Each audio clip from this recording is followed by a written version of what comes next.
In their descriptions, Plato and Diodorus are emphatic that Atlantis was originally a very pious or righteous civilization.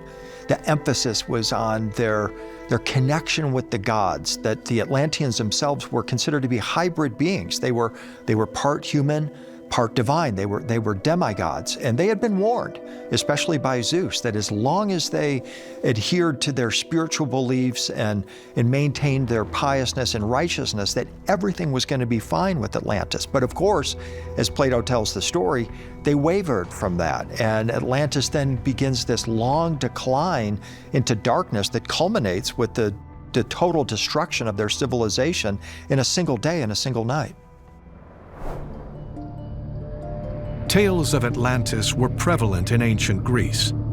But as with any civilization that is destroyed by cataclysm, the evidence to prove the exact location has been much harder to find.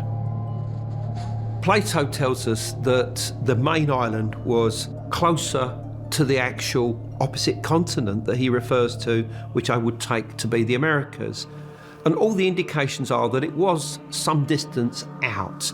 And we can say this because he says that where the sunken land of Atlantis was now these mud shoals, in other words, very shallow areas of sea that a vessel could very easily get, grounded on this mud.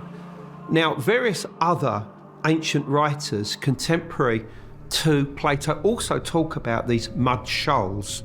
And they add something very vital about them, and that's the fact that this area was also covered in seaweed. And this tells us that we are dealing with the Sargasso Sea, a massive area between the Azores and the Bahamas, quite literally covered in seaweed. Well, when I started to research Atlantis, and I started looking at it from a scientific point of view, the geography and the geology, and saying, okay, is it plausible what Plato recorded?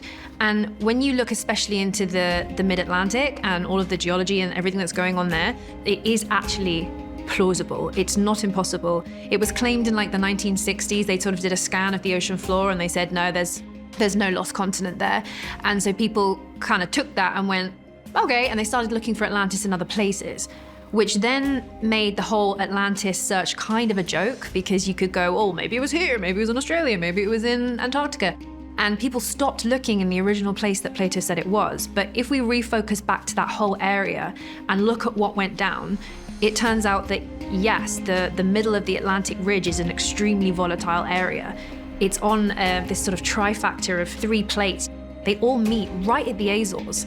It's this incredibly delicate place, and if any natural global catastrophe was going to happen, I would not want to be there, because it's the place that if any island was going to sink, it would be there.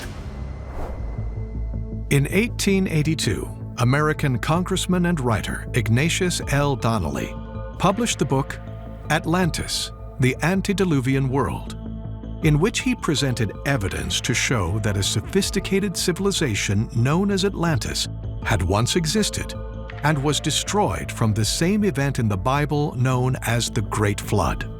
He based this theory on both Plato's descriptions of Atlantis and the date of its destruction.